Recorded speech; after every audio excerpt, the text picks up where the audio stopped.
Sejam todos muito bem-vindos, uma boa noite a todos, a essa nossa casa que está sempre de portas e braços abertos para acolher a todos aqueles que vêm em busca de esclarecimento e de consolo, que é uma das funções da doutrina espírita. Na noite de hoje, o Departamento Doutrinário nos solicitou o assunto, a pedagogia da parábola do semeador. Para que nós possamos começar, primeiro nós temos que saber, nem todos sabem, né, o que é a pedagogia. Às vezes nós ouvimos uma palavra e o senso comum, ou seja, aquilo que todo mundo pensa que é, nem sempre é. A pedagogia é a ciência que tem por objeto de estudo a educação, o processo de ensino e aprendizagem. Mas o que a pedagogia tem a ver com a parábola do semeador? Jesus era, vou dizer um palavrão, era um peripatético. Nós temos uma grande amiga aqui que gosta muito de utilizar essa palavra. Um peripatético é aquele que ensina andando. Nós vemos muito isso entre os gregos, né? Aristóteles, Sócrates. Eles iam até os lugares e aprendiam e ensinavam o povo sempre andando. Então isso é um peripatético. Jesus foi um peripatético, porque ele não parava em um local só. As pessoas não iam até ele, ele ia até as pessoas. E cada vez que ele fazia isso, ele era uma troca. Porque, claro, o Espírito puro tem tudo a nos ensinar, mas também tenho certeza que ele absorvia aquilo que as pessoas tinham a lhe dar, que era o seu fluido de amor, de atenção e de carinho, de respeito. Então, o que a parábola do semeador pode nos ensinar? O que ela tem, qual o mecanismo que ela possui, que ela pode nos trazer? Então, eu vou fazer o seguinte. Eu vou ler a parábola, que ela é bem curtinha, tá? E o semeador saiu a semear. E enquanto semeava, uma parte da semente caiu ao pé do caminho. E vieram os pássaros e a comeram. A outra caiu em pedregais, no meio das pedras, onde não havia terra bastante, e logo nasceu, porque não tinha terra funda. Mas, vindo o sol, queimou-se e secou-se, porque não havia raiz.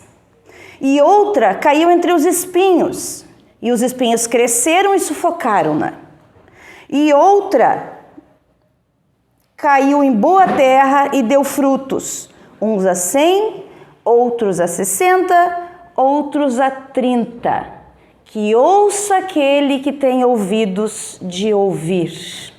Estranho essas palavras que Jesus usava, né? Olhos de ver, ouvidos de ouvir.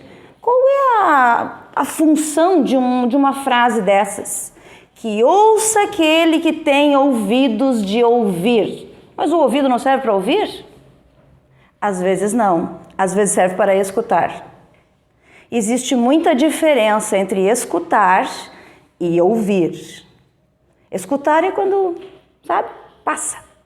Nós até escutamos o que a pessoa disse, mas aquilo não cria raiz dentro de nós. É um desses caminhos aí. Ouvir não. Ouvir é quando eu presto atenção naquilo, avalio, vejo se serve para a minha vida e se serve eu aplico. Olhos de ver não é simplesmente passar os olhos sobre as coisas, mas realmente ver. As criaturas que convivem conosco, as pessoas que são parte da nossa relação, a nossa família, os nossos amigos, o nosso círculo social, nós os vemos ou nós os enxergamos? Porque ver é entender que a pessoa às vezes está diferente. Não, mas espera aí, fulano não é assim. O que será que está acontecendo? Isso é ver. Nem todos conseguimos fazer isso, ou nunca paramos para pensar a respeito. Bom, voltemos à parábola. E saiu o semeador a semear. Nós temos que contextualizar isso na Galileia de 2000 anos atrás. A semeadura era uma coisa muito diferente do que é hoje. Naquela época, eles simplesmente jogavam a semente em qualquer lugar. E depois eles passavam o arado. Eu juro que eu tentei achar lógica nisso, mas eu não consegui. Ou seja, eles jogavam a semente, passavam um arado, aquilo que nascia, né, que brotava, eles colhiam e depois jogavam a semente na terra daquele jeito mesmo.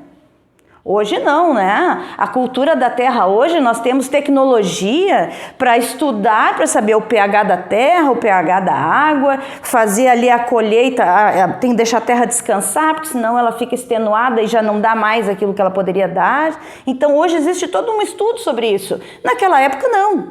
Naquela época simplesmente se atirava a semente por ali e deu. Nasceu, não nasceu, azar. Aí nós começamos a pensar, puxa vida, mas então, que terreno é esse? Que semente é essa? Que semeador é esse? Aí está a pedagogia. Vamos extrair da parábola a intenção que Jesus colocou ali para que nós pudéssemos entender da nossa maneira, de acordo com a nossa possibilidade. Tem muita gente que se indigna, tá, mas por que Jesus não falava diretamente? Por que falar através de parábolas? Para que contar essas histórias? Elas não dizem nada. Que ouça aquele que tem ouvidos de ouvir. Porque quem tem ouvidos de ouvir extrai o sentido daquilo que está sendo dito e não simplesmente o que foi dito. Às vezes, quando as pessoas estão convivendo conosco, elas dizem algumas coisas, mas não é aquilo que elas querem dizer. Quantos de nós sofremos em silêncio?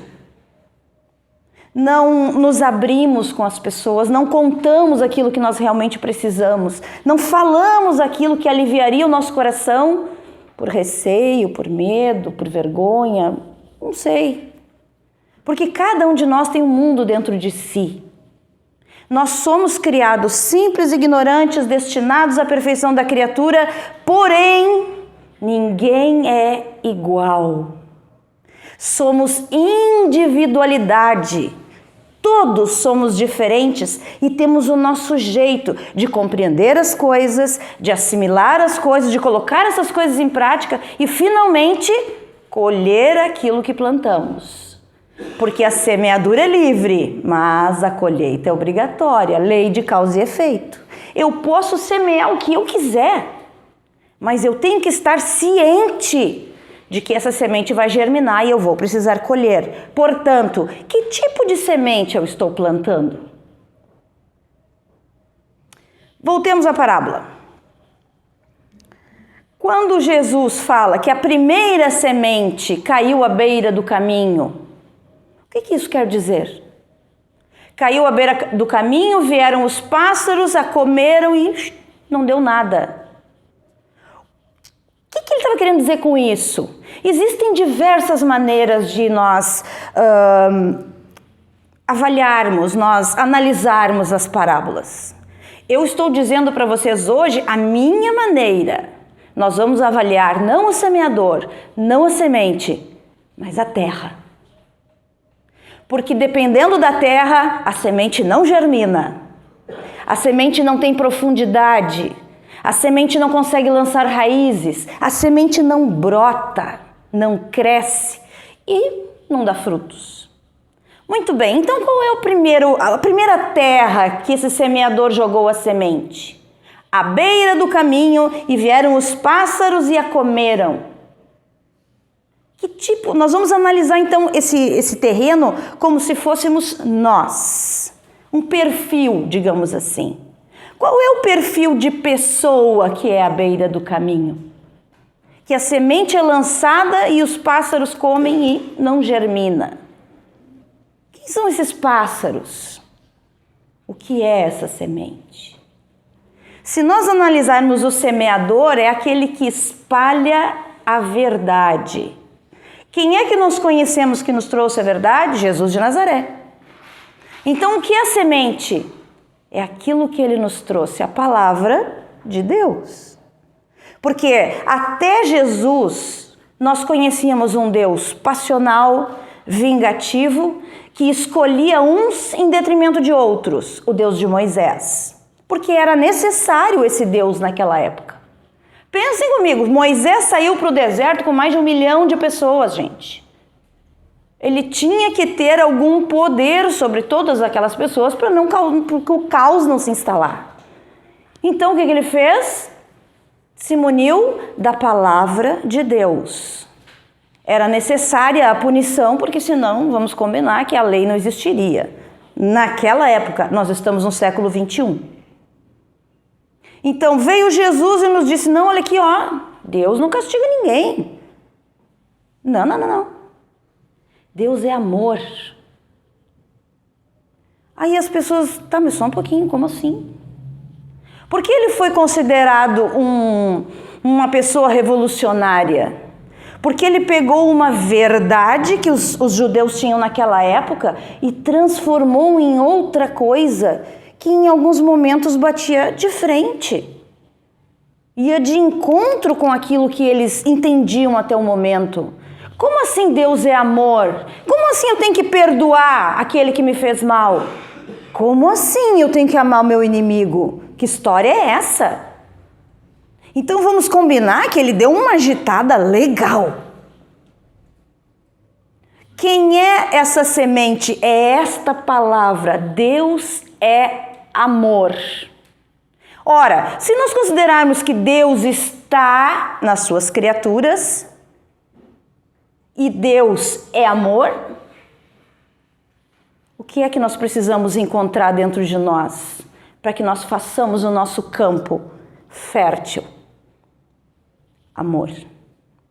Nós estamos em condições, no estágio em que nos encontramos, de saber o que é o amor? Ainda não. Mas nós temos condições de conhecer pedacinhos do amor. E nós vamos ver um pouquinho adiante. Muito bem. Quem são essas pessoas à beira do caminho, então? E enquanto semeava uma parte da semente, caiu ao pé do caminho e vieram os pássaros e a comeram. Quando nós somos superficiais, quando nós não nos aprofundamos nas coisas, quando tudo tá bom. Sabe aquelas pessoas que não são nem boas nem ruins? Ruins, mas no sentido de ignorantes das leis de Deus? Porque a maldade, meus amigos, é a ignorância da lei. A maldade é aquilo que nós cometemos quando nós não conhecemos a lei de Deus e não conhecemos a lei de causa e efeito, porque eu planto e colho. Então, quando eu ignoro isso, eu erro. Por gentileza, levante a mão aqui quem não erra. Eu não conheço ninguém. Porque nós ainda estamos no estágio de errar e não tem problema nenhum. Porque eu vou ter uma nova oportunidade de resgatar os erros que eu cometi e de aprender aquilo que eu não sei. E vejam, de ensinar aquilo que eu já aprendi. Esta troca maravilhosa que é a lei de sociedade, onde eu ensino e aprendo, troco figurinha. Deus é o cara.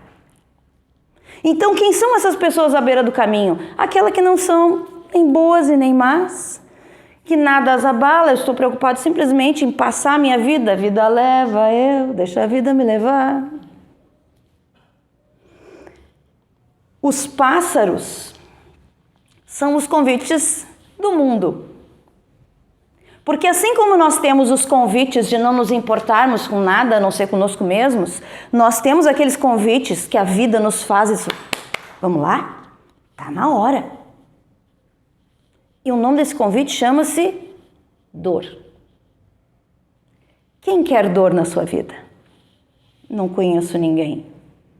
Mas a dor é a maior amiga que nós temos, porque ela é a única que nós ouvimos quando o espinho na carne começa a doer. Vamos combinar que se a gente está sentado no sofá da vida, vendo a nossa série favorita, comendo uma pipoca do lado da pessoa que a gente ama, quem quer levantar e trabalhar? Não, zona de conforto, tá louco, isso aqui eu conquistei, eu mereço. Claro que sim, mas não o tempo todo. Porque nós não viemos aqui a passeio.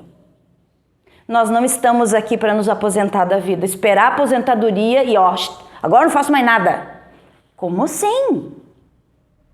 Se nós somos espíritos imortais, criados simples e ignorantes, destinados à perfeição, é porque nós precisamos nos aprimorar. E como é que nós fazemos isso? Ficando sentados no sofá da vida? Esperando a vida passar? Esperando pela aposentadoria? Claro que não! Nós viemos aqui para trabalhar, meus irmãos. Olha a notícia que eu vim dar. A coisa que eu mais escuto, mas eu não quero me incomodar. Lamento dar uma segunda notícia que também não é muito confortável. Nós nascemos para nos incomodar. Porque a vida nos convida a nos posicionar. Enquanto nós não nos posicionamos, nós não temos uma meta, a minha vida é assim e eu quero adquirir tal coisa. Eu quero chegar em tal patamar. No meio do caminho é óbvio que eu não vou concordar com tudo o que eu vejo. Mas o que eu faço? Eu me calo. Porque eu não quero me incomodar. Aí o que acontece? Lá na frente, alguma coisa não dá muito certo. É a vida dizendo, olha ali, ó, vamos se incomodar? Te posiciona. Seja humano. Seja fiel a ti mesmo. Ao que tu acredita, ao que tu sabe que é o correto. E vejam bem, o correto de hoje, amanhã talvez mude. E tá tudo certo. Porque é assim que funciona. Nós só evoluímos quando nós estamos abertos a. Avaliar é o quê? Olha, meu amigo Paulinho disse alguma coisa que mexeu comigo. Avaliar é, eu concordo com isso? Por que eu concordo? Ou, por que eu não concordo? Eu concordo, vou mudar a minha maneira de me posicionar. Porque ele está certo. Ele está muito certo no que ele disse. Mas também pode não estar. Não, eu não concordo. Respeito a tua opinião, mas eu não concordo. Só que o que eu fiz? Eu analisei. O que a maior parte de nós faz? Não, isso não é para mim. Eu sequer parei para pensar a respeito. Pessoa à beira do caminho, aquela que não quer se comprometer, aquela que quer ficar vendo a Netflix no sofá porque ali é confortável. Mas eu tenho outra notícia, não é para sempre. Vai chegar um momento em que não vai dar mais, tu vai ter que levantar. E aí é aquele desconforto, né? Aquela coisa que nos movimenta, porque nós não queremos ir, mas tem que ir fazer o quê? O que diferencia o adulto da criança e do adolescente? É saber que nem sempre eu vou fazer o que eu quero, mas eu vou fazer o que eu preciso, o que eu devo. Porque nem sempre o que eu quero é o melhor para mim, infelizmente. O segundo tipo de pessoa é o pedregal, as pedras. E outra caiu em pedregais onde não havia terra bastante. E logo nasceu porque não tinha terra funda, mas saindo o sol queimou-se e secou-se porque não tinha raiz. Sabem a diferença de empolgação e entusiasmo? É mais ou menos como desejo e vontade. Nós sempre dizemos assim, eu tenho vontade de fazer isso, tenho vontade de fazer aquilo. Isso não é vontade, isso é desejo. Porque nós não nos movimentamos para chegar até lá. Vontade? Vontade não tem frio, não tem calor, não tem sono, não tem fome. Por gentileza, levante a mão aqui quem é mãe. Alguma vez, no decorrer do desenvolvimento dos seus filhos, quando eles choravam à noite, ou quando ficavam doentes, vocês pensavam assim, não, agora não vou. Não, espera um pouquinho, só um pouquinho, depois eu vou. Por que isso não aconteceu? Porque no momento de trocar a fralda, sabe quando aquela fralda está bem comprometida, digamos assim? A gente não pensa, não, hoje não. Hoje não estou boa. Sabem por quê que a gente não pensa antes de fazer? Porque a gente ama. E quando a gente ama, não tem tempo ruim. A gente vai lá e faz. porque é necessário fazer. No momento em que nós nos conscientizarmos que tem que ser assim pela vida, aí a coisa vai andar mais fácil, vai andar mais tranquilo. Falta muito? Não sei, cada um tem o seu ritmo. E esta é a beleza da justiça divina. Ele não nos coloca em caixinhas. Fulano, fulano e fulano vão aqui, Beltrano e Cicrano vão aqui. Não. Ele nos dá a liberdade de escolher o que nós queremos fazer no momento que nós conseguirmos. Mas, lei de causa e efeito. Tudo que tu planta, tu colhe. Ora, a diferença de empolgação e entusiasmo, então, é empolgar-se com alguma coisa, eu estou empolgado. Hoje eu vou assistir a palestra, sábado, começa a chover. Ah, não vou mais. Eu estou usando um exemplo simples. Entusiasmo vem do grego Deus dentro. Não tem tempo ruim que vai me segurar. Por que o trabalho a gente não falta? Porque o trabalho a gente tem que ir. Só que nem sempre a gente faz o trabalho com entusiasmo. Às vezes o trabalho é um mal necessário. E nós encaramos isso da maneira errada. Mas esse é assunto para um outro dia. Então a diferença entre entusiasmo e empolgação. Eu me empolgo com várias coisas ao mesmo tempo, mas nem em todas elas eu vou atrás. Agora, quando eu estou entusiasmado, nada me segura, nada me impede de ir em busca do que eu quero. Então, a semente nos pedregais não, eu tenho muita vontade de fazer tal coisa. Vejam bem, eu tenho muita vontade de fazer tal coisa. Ah, mas é muito difícil. Essas são as pessoas pedregais. Elas até vão, até um ponto assim.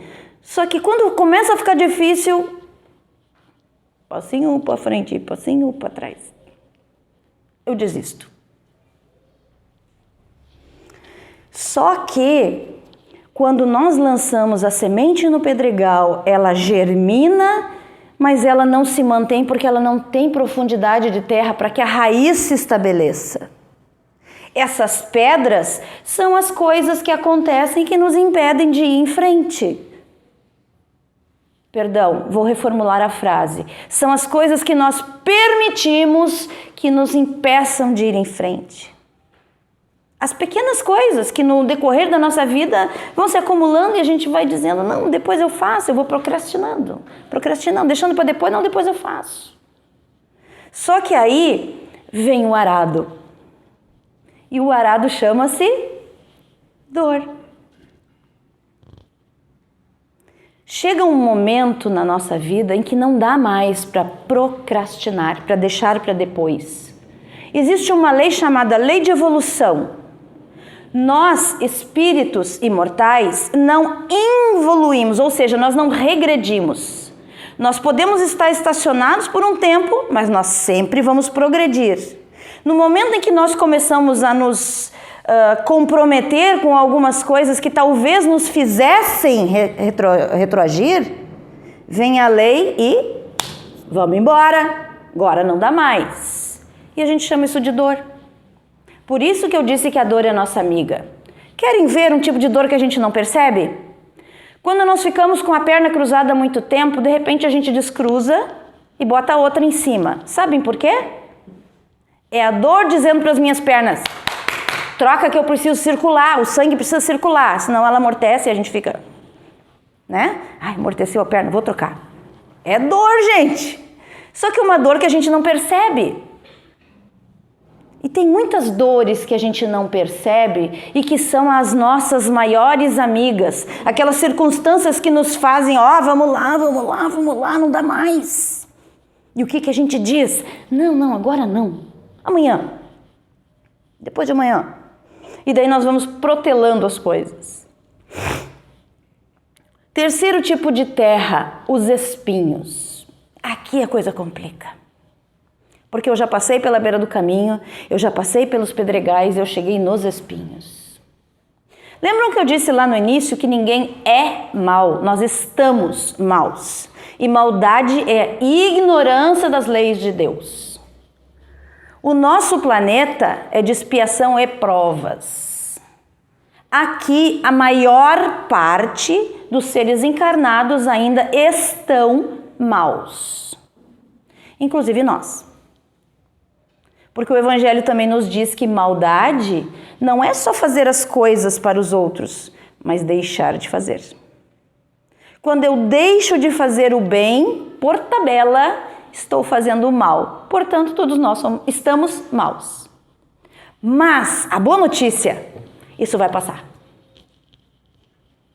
E estaremos bons. No momento em que nós conseguirmos nos movimentar e dar condições para a semente germinar. A semente nos espinhos são aquelas pessoas materialistas, extremamente, que são egoístas, que são invejosas, que fazem o mal pelo mal. E nós temos tantos exemplos na nossa sociedade. E nós temos que olhar para essas pessoas com misericórdia. Mas nós não fazemos isso, porque todo mundo tem um zorro dentro de si, né? O cavaleiro solitário. Aquele que é o justiceiro, merece morrer. Merece isso, merece aquilo outro, esquecendo que somos espíritos imortais. Será que já não fizemos a mesma coisa? Para que serve o julgamento? Para que eu olhe para uma situação e não para uma pessoa e julgue, isto é certo para mim ou é errado? Isso está adequado com as leis de Deus ou está inadequado? Não está inadequado, então não vou fazer. Porque se o Paulinho se ferrou fazendo, eu vou me ferrar também. Mas o que na maior parte das vezes nós fazemos? Ah, ele se ferrou, mas comigo não vai dar nada. Pois é, só que dá. E daí nós paramos e pensamos, puxa vida, né? Se lá atrás eu tivesse pensado melhor, eu tivesse, sabe, dado uma olhada diferente, como é que seria? Como é que poderia ter sido? Não vamos nos prender nisso, já passou. Aqueles que se prendem no passado não estão no presente. Assim como a maior parte dos ansiosos que estão sempre no futuro, né? Ah, mas e se? E não vive.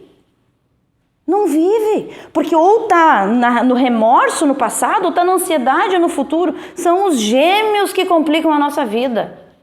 Quando é que nós vamos nos convencer que nós precisamos estar no agora, no aqui? Aqui. Lembrando que todas as pessoas ao nosso redor estão na mesma situação. O futuro é o que a gente constrói agora. Agora. Se nós não fazemos nada agora esperando pelo futuro, vamos combinar que vai ser meio complicado. Mas então como transformar esses espinheiros em terra fértil? Se eles já tiveram a oportunidade lá da beira do caminho e não aproveitaram, tiveram a oportunidade dos pedregais, que já era meio complicado também, não aproveitaram, aí foram para os espinheiros. Como transformar isso em terra fértil, gente? Olha o arado aí de novo. O arado vai ter que passar nos espinheiros, ele vai ter que ficar ao sol, vai apodrecer, vai virar pó e vai virar adubo. Então, tudo aquilo que nós ainda não compreendemos, que está inadequado, vai chegar um momento em que vai virar dor. Porque não tem outro jeito. Quer dizer, até tem, mas nem sempre nós vamos pelo amor, né? Na maior parte das vezes a gente vai pela dor. Então, a vida, ela sempre nos direciona para a transformação. Tudo que acontece é para o bem. Mesmo que para nós, naquele momento, naquela circunstância, parece o fim do mundo, a tragédia da nossa vida. Mas nós não enxergamos o filme, nós só enxergamos a foto, nós só enxergamos o momento, nós enxergamos esta vida. Quantas já tivemos? Bilhares. Quantas teremos? Não sei, não faço a mínima ideia. Cada um de nós tem seu ritmo, mas com certeza absoluta, milhares pela frente. Mas por que isso? Por que não uma só? vamos combinar que não teria tempo para aproveitar tudo o que nós temos que aprender e ensinar. A pedagogia divina. Deus não pune ninguém, Ele educa. Ah, mas Deus castiga. Não, Deus não castiga ninguém. Ele nos deu a lei, causa e efeito. Faz, colhe. Escolhe e colhe. E o que acontece? Nós vamos nos modificando, nós vamos aprendendo, não fazemos mais. Bom, isso aqui eu não erro mais. Vou para o próximo erro. Por tentativa e erro nós vamos, né? Só que se nós compreendemos que determinada coisa não é bom para mim, eu não devo mais fazer, esse erro não cometo mais. Vou cometer erros novos até que esses erros passem a ser acertos. E assim por diante. E por último, então, a semente cai em terra fértil e rende 30 por 1, 60 por 1, 100 por 1. Então, nesse terreno aqui, no terreno fértil, aquele que nós damos condições da semente germinar, mesmo assim aqui ainda tem graduações. Uns 30, uns 60, uns 100. Mas então quem são os 30? Os 30 são aquelas pessoas que já estão se dando conta das coisas, que já estão priorizando o que realmente tem valor e não preço. Na nossa sociedade do século XXI, tudo tem preço. E nós esquecemos que o que realmente importa não é o preço, mas o valor das coisas. Quais são as coisas das quais eu não abro mão, porque são os meus valores? Eu não abro mão de quê?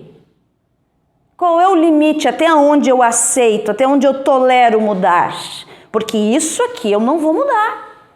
Tem coisas que nesta encarnação, mesmo que eu até tente, eu não vou conseguir mudar. Vai ter que ficar para a próxima. Por quê? Porque é o meu limite. E nós temos que respeitar esses limites, porque senão a gente não muda. Perspectivas reais, metas reais e não ilusórias. Eu sempre dou o mesmo exemplo porque é o mais simples de todos. Vou fazer uma dieta, começo segunda-feira, quero perder 30 quilos em uma semana. Eu vou conseguir? Nem 3, né, amiga? Quanto mais 30. Por quê? Porque eu estipulei uma meta irreal. Eu quero alcançar uma coisa que eu não vou conseguir. Isso chama auto-boicote. Eu estipulo uma meta, e isso é inconsciente, tá, gente? Nós não fazemos isso conscientes. É o nosso inconsciente nos travando. Agora, se eu estipulo uma meta possível, não, eu quero modificar isso aqui. Vai ser difícil. O que eu posso fazer até onde eu suporto mudar para chegar o mais perto possível dessa meta? Ah, já consegui a primeira fase, muito bem, vamos passar para a segunda. É que nem um videogame, é fase. Depois que passou a primeira fase, tu já aprendeu, mesmo que tu comece o jogo de novo, aquela fase vai ser fácil passar, tu já aprendeu. Mas a próxima fase é sempre desafiadora. A vida é um desafio. Como é que nós encaramos esse desafio? Como é que nós nos posicionamos diante do desafio da vida? Aquele convite diário para nós não furarmos a sinaleira fechada, para nós não furarmos uma fila, estacionarmos numa vaga de idoso ou de deficiente simplesmente porque ela está ali. Ah, não tem ninguém, né? Vou botar. Sabe essas pequeninas coisas? São elas que mostram o quanto nós precisamos mudar.